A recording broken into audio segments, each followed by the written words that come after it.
Hi friends, welcome to my channel. National aerospace laboratory నుండి ITI చేసిన వాళ్ళకి ఒక నోటిఫికేషన్ అయితే రిలీజ్ చేయడం జరిగింది.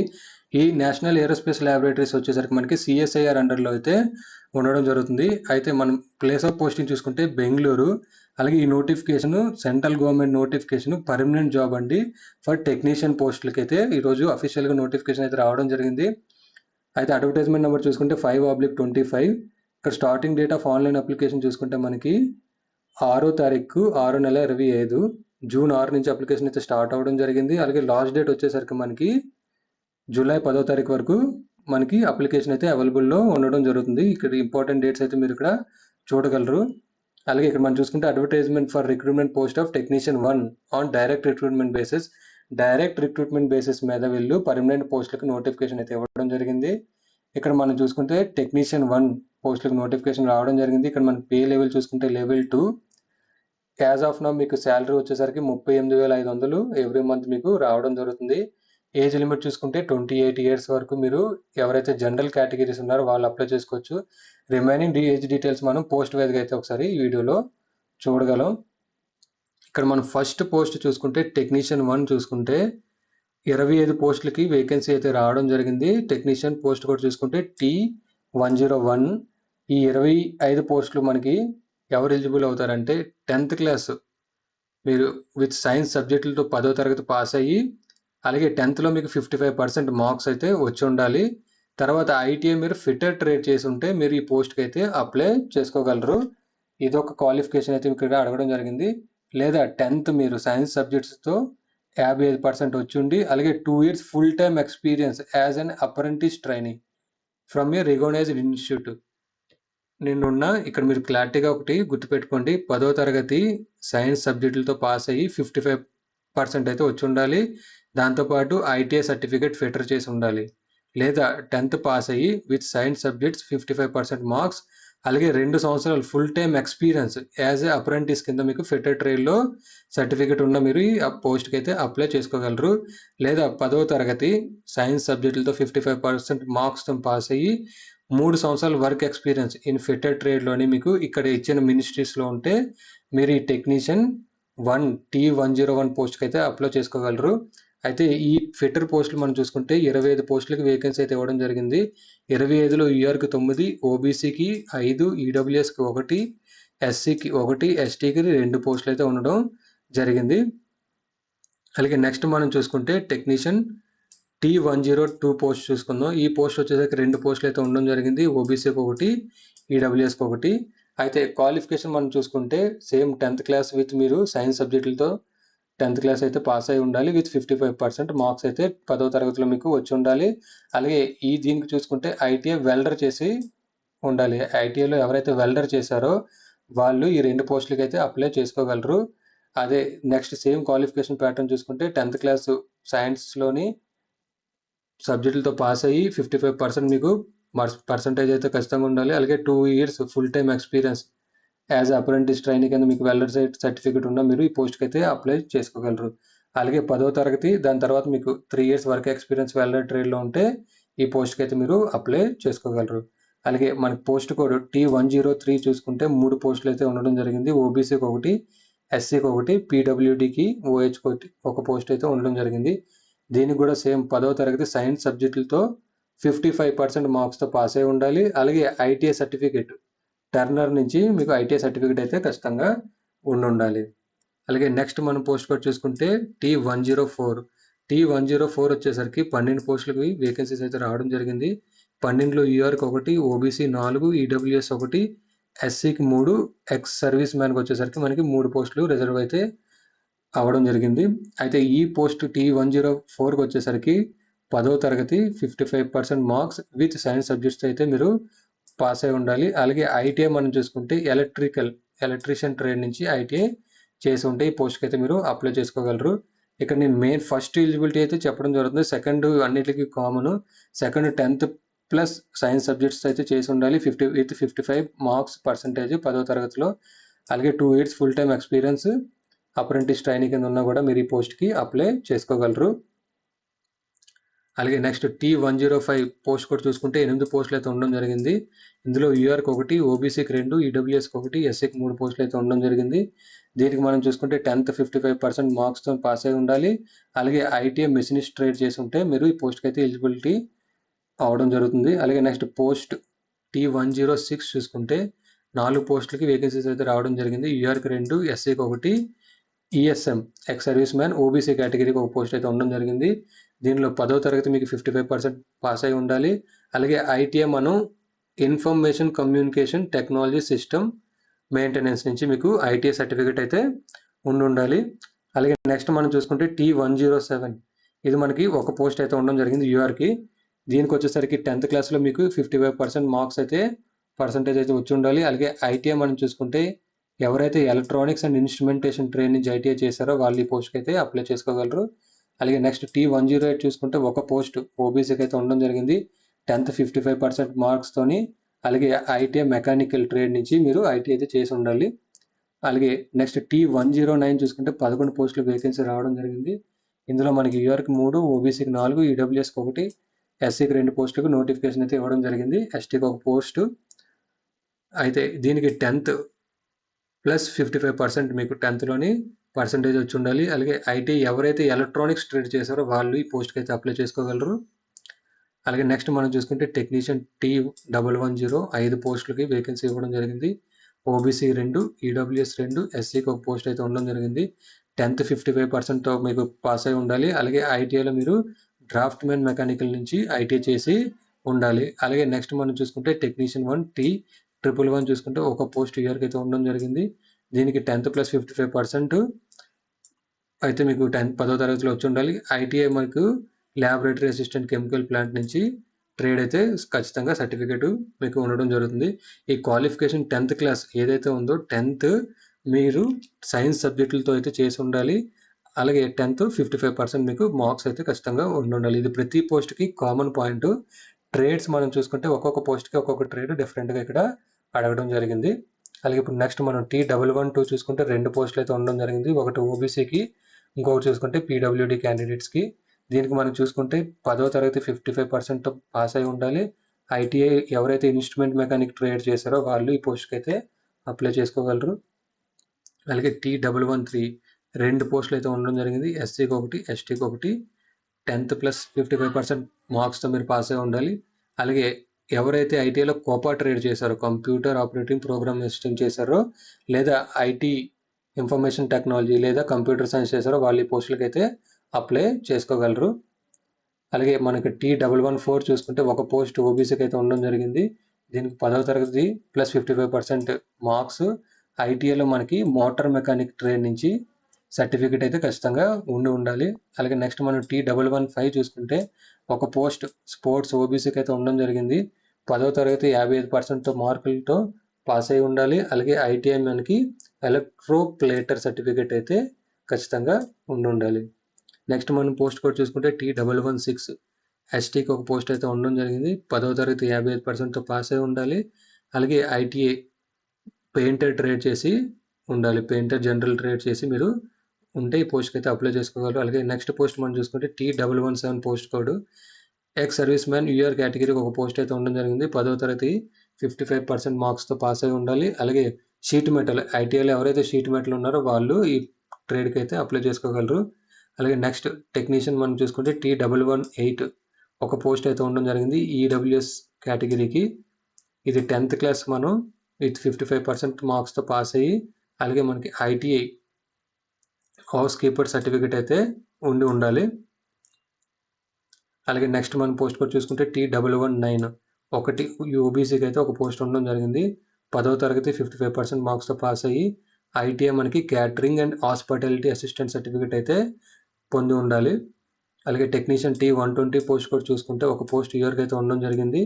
10వ తరగతి 55% మార్క్స్. అలాగే ఐటీఐ మనకి ఎక్స్రే టెక్నీషియన్ నుంచి సర్టిఫికేట్ అయితే కలిగి ఉండాలి. అలాగే T121 పోస్ట్ కోడ్ చూసుకుంటే ఒక పోస్ట్ ఓబీసీకి అయితే ఉండడం జరిగింది. 10వ తరగతి ప్లస్ 55% మార్క్స్ 10వ తరగతిలో వచ్చి ఉండాలి. ఐటీఐ మన సర్టిఫికేట్ చూసుకుంటే ఫిజియోథెరపీ ఐటీఐ సర్టిఫికేట్ ఫిజియోథెరపీ నుంచి మీకు సర్టిఫికేట్ అయితే ఉండాలి. లేదా మీకు 10th పాస్ అయ్యి 2 ఇయర్స్ మీకు యాజ్ అప్రెంటిస్ ట్రైనీ ఉన్నా కూడా మీరు ఈ పోస్ట్కి అప్లై చేసుకోవచ్చు. లేదంటే 10th పాస్ అయ్యి 3 ఇయర్స్ మీకు వర్కింగ్ ఎక్స్పీరియన్స్ ఫిజియోథెరపీ ట్రేడ్ నుంచి ఇక్కడ వాళ్ళు ఇచ్చిన మెన్షన్ చేసిన ఆర్గనైజేషన్లో ఉన్నా కూడా మీరు ఈ పోస్ట్కి అప్లై చేసుకోగలరు. అలాగే నెక్స్ట్ మనం చూసుకుంటే T122 పోస్ట్ కూడా చూసుకుంటే ఎక్స్ సర్వీస్ మ్యాన్ యూఆర్ కేటగిరీకి ఒక పోస్ట్ అయితే ఉండడం జరిగింది. 10వ తరగతి 55% పాస్ అయి ఉండాలి. అలాగే ఐటీఐ సర్టిఫికేట్ మనకి క్లినికల్ మెడికల్ ల్యాబ్ టెక్నీషియన్ నుంచి సర్టిఫికేట్ పొంది ఉండాలి. సో ఇప్పుడు మనకి మోడ్ ఆఫ్ సెలక్షన్ ఇది చాలా ఇంపార్టెంట్ అండి. ఇక్కడ సెలక్షన్ ఎలా అవుతుంది, మీరు ఆన్లైన్లో అప్లై చేసుకున్న తర్వాత మీకు సెలక్షన్ వచ్చేసరికి 2 స్టేజ్లో అయితే ఉండడం జరుగుతుంది. ఫస్ట్ స్టేజ్ వచ్చేసరికి స్క్రూటినిటీ షార్ట్ లిస్ట్ అయితే చేయడం జరుగుతుంది ఫర్ ట్రేడ్ టెస్ట్. సో ఎవరైతే స్క్రూటినిటీ రికమెండ్ అయ్యారో క్యాండిడేట్స్ వాళ్ళకి ట్రేడ్ టెస్ట్కి కాల్ అయితే వస్తుంది. ట్రేడ్ టెస్ట్ మీరు ఇక్కడ అటెండ్ అయితే అవ్వగలరు. సో ట్రేడ్ టెస్ట్ ఎవరైతే ట్రేడ్ టెస్ట్ క్వాలిఫై అవుతారో వాళ్ళకి సెకండ్ స్టేజ్కి ఎలిజిబిలిటీ అయితే ఉంటుంది. సెకండ్ స్టేజ్ వచ్చేసరికి మనకి కాంపిటేటివ్ రిటన్ ఎగ్జామ్. మనకి సెకండ్ స్టేజ్లో కాంపిటేటివ్ రిటన్ ఎగ్జామ్ 3 పేపర్లు అయితే ఉండడం జరుగుతుంది. ఫస్ట్ మనకి స్టేజ్ చూసుకుంటే ట్రేడ్ టెస్ట్లో మీకు ప్రాక్టికల్ మీ ఐటీ ప్రాక్టికల్ మీద మీకు ఒక ప్రాక్టికల్ ఇవ్వడం జరుగుతుంది. ఎవరైతే క్వాలిఫై అవుతారో వాళ్ళకి సెకండ్ స్టేజ్ మనం చూసుకుంటే కాంపిటేటివ్ రిటన్ ఎగ్జామినేషన్ అయితే కండక్ట్ చేయడం జరుగుతుంది. ఈ సిడబ్ల్యూ ఎగ్జామ్ వచ్చేసరికి మనకి 3 పేపర్లు అయితే ఉండడం జరుగుతుంది. ఇక్కడ మనం చూసుకుంటే paper 2 and paper 3 will be evaluated only for those candidate who secure minimum threshold marks in paper 1. ఇక్కడ ఏం లేదండి, మీకు ట్రేడ్ టెస్ట్ ఎవరైతే క్వాలిఫై అవుతారో మీరు సెకండ్ స్టేజ్కి అయితే వెళ్ళడం జరుగుతుంది. ఈ కాంపిటేటివ్ రిటన్ ఎగ్జామ్లో మీకు పేపర్ 1, పేపర్ 2, పేపర్ 3 అని 3 పేపర్స్ అయితే ఉండడం జరుగుతుంది.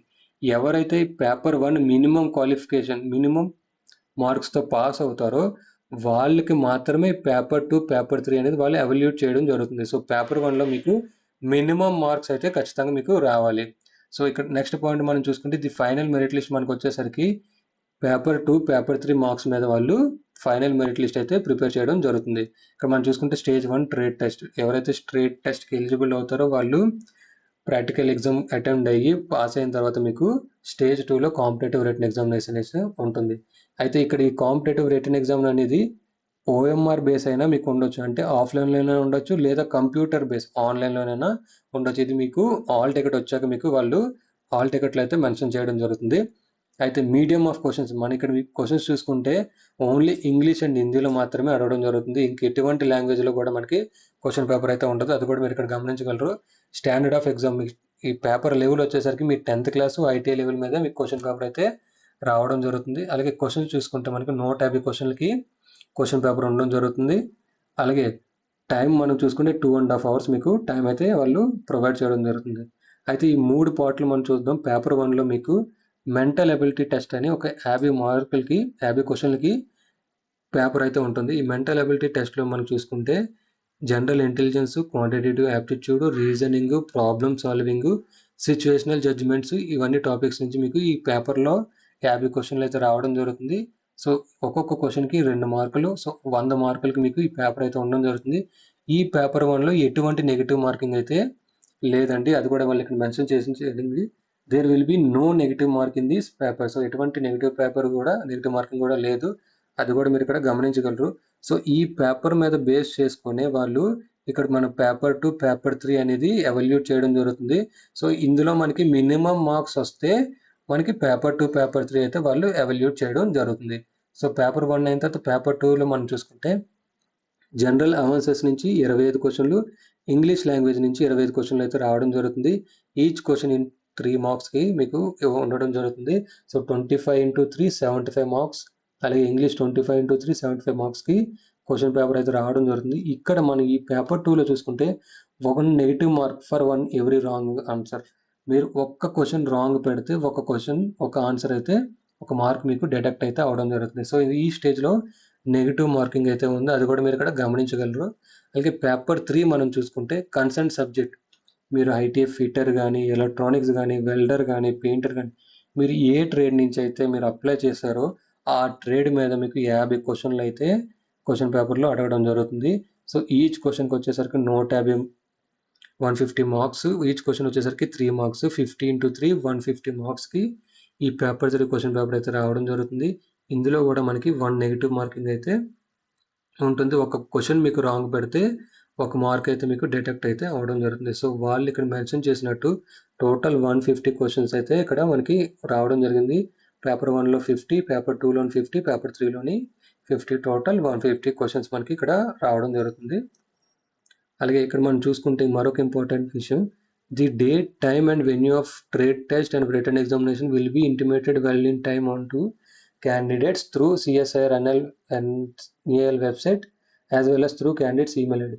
మీరు ఆన్లైన్ అప్లై చేసిన తర్వాత మీకు మెయిల్కి కానీ లేదంటే మొబైల్ నెంబర్కి కానీ మీకు ఫర్దర్ CSIR NALకి సంబంధించిన ఎటువంటి కమ్యూనికేషన్ అయినా మీకు మెయిల్కి కానీ ఫోన్కి మొబైల్ నెంబర్కి కానీ రావడం జరుగుతుంది. సో ట్రేడ్ టెస్ట్ కోసం కానీ లేదా రిటర్న్ ఎగ్జామినేషన్ కోసం కానీ ఎటువంటి కమ్యూనికేషన్ అయినా మీకు ఫర్దర్గా మీ క్యాండిడేట్స్కి ఇన్ఫర్మేషన్ అయితే రావడం జరుగుతుంది. లేదంటే వాళ్ళు CSIR వెబ్సైట్లో NAL వెబ్సైట్లో అయితే అప్లోడ్ చేయడం జరుగుతుంది.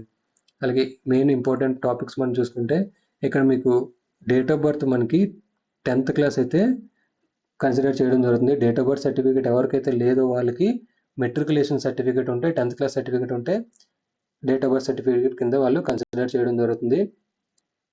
అలాగే ఇక్కడ మనం చూసుకుంటే all candidates who are shortlisted for trade test competitive written examination will be required to produce relevant certificate such. మీరు ట్రేడ్ టెస్ట్కి వెళ్ళినప్పుడు మీరు ఏవైతే మీ దగ్గర ఒరిజినల్స్ ఉన్నాయో మార్క్ షీట్స్ కానీ ఎడ్యుకేషనల్ క్వాలిఫికేషన్ కానీ లేదా క్యాస్ట్ సర్టిఫికేట్ కానీ లేదా డేట్ ఆఫ్ బర్త్ సర్టిఫికేట్ కానీ ఏ సర్టిఫికేట్స్ ఉన్నాయో వాళ్ళు అడిగినప్పుడు మీరు తీసుకువెళ్ళి అక్కడ వెరిఫై అయితే చేసుకోవాల్సి ఉంటుంది. సో అదే ఈ పాయింట్. అలాగే ఎవరైతే OBC కానీ SC మీద కానీ ST మీద కానీ EWS మీద కానీ అప్లై చేస్తున్నారో వాళ్ళు క్యాస్ట్ సర్టిఫికేట్ కూడా సబ్మిట్ చేయాల్సి ఉంటుంది. ఇక్కడ అదే పాయింట్ ఇక్కడ ఇవ్వడం జరిగింది. Candidates who wish to consider against reserved vacancy, ఏదైతే రిజర్వ్డ్ వేకెన్సీస్ ఉన్నాయో దానికి సంబంధించిన క్యాస్ట్ సర్టిఫికేట్ మీరు at the time of trade test లేదా at the time of document verification మీరు సర్టిఫికేట్ అయితే ప్రొడ్యూస్ చేయాల్సి ఉంటుంది. లేదంటే మీకు రిజర్వేషన్ అయితే కన్సిడర్ చేయరు. ఇక్కడ మనం ఇంకోటి చూసుకుంటే candidates applying for more than 1 post code must be submit separate online application for each post code along with application fee. మీరు ఒక పోస్ట్ కన్నా డిఫరెంట్ 2 పోస్టులు పెట్టుకున్నా 3 పోస్టులు పెట్టుకున్నా సపరేట్గా మీరు అప్లై చేసుకోవాల్సి ఉంటుంది. సపరేట్గా మీరు ఫీజు కూడా పే చేయాల్సి ఉంటుంది. ఫీజు కోసం మనం నెక్స్ట్ అయితే చూద్దాం. సో ఏజ్ లిమిట్ ఆల్రెడీ మీకు డిస్కస్ చేయడం జరిగింది. మినిమం 18 సంవత్సరాలు అయితే ఉండాలి.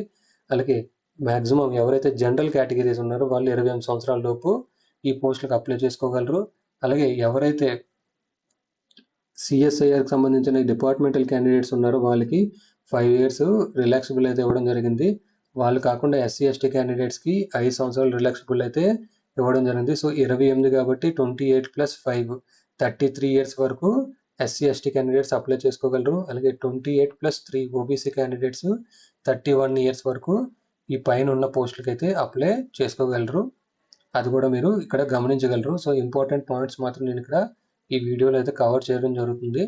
సో అది కూడా మీరు ఇక్కడ గమనించగలరు. ఏమైనా డౌట్స్ ఉంటే కింద కామెంట్ సెక్షన్లో కామెంట్ చేయగలరు. అయితే ఇక్కడ మనం చూసుకుంటే ఆల్రెడీ డిస్కస్ చేసినట్టు age relaxation SC ST 5 years, OBC 3 years remaining క్యాండిడేట్స్కి ఇక్కడ వాళ్ళు ఇవ్వడం జరిగింది. అయితే బెనిఫిట్స్, జాబ్ వచ్చిన తర్వాత మన బెనిఫిట్స్ ఒక సెంట్రల్ గవర్నమెంట్ ఎంప్లాయ్కి ఏ బెనిఫిట్స్ ఉంటాయో అన్నీ మనకి ఇక్కడ కూడా ఉండడం జరుగుతుంది. అలాగే ఎవరైతే ఆల్రెడీ గవర్నమెంట్ ఎంప్లాయ్ వాళ్ళు NOC కూడా ప్రొడ్యూస్ చేయాల్సి ఉంటుంది. ఆన్లైన్లో అప్లై చేసినప్పుడు కూడా మీరు NOC అప్లోడ్ చేయాల్సి ఉంటుంది. దానికోసం ఇక్కడ ఈ పాయింట్ అయితే వాళ్ళు ఇవ్వడం జరిగింది. ఇన్ కేసు మీరు ఎంప్లాయీ NOC సబ్మిట్ చేయకపోతే మీ క్యాండిడేట్ కన్సిడర్ అయితే చేయరు. అలాగే ఆన్లైన్లో మనం అప్లై అయితే చేసుకోవాల్సి ఉంటుంది. ఆన్లైన్ అప్లికేషన్ కోసం నేను మీకు వీడియో కావాలంటే నెక్స్ట్ వీడియోలో అయితే చేయడం జరుగుతుంది. ఫీజు వచ్చేసరికి మనకి 500 rupees ఫీజు అయితే పే చేయాల్సి ఉంటుంది. అలాగే మీరు అప్లై చేసిన తర్వాత ఎటువంటి అప్లికేషను మీరు ఆఫ్లైన్లో పంపించాల్సిన అవసరం అయితే లేదు. అప్లై చేసిన వెంటనే మీరు అప్లికేషను ఫీజు పే చేసిన డాక్యుమెంట్స్ అన్నీ మీ దగ్గర PDF కాపీలో అయితే ఉంచుకోగలరు.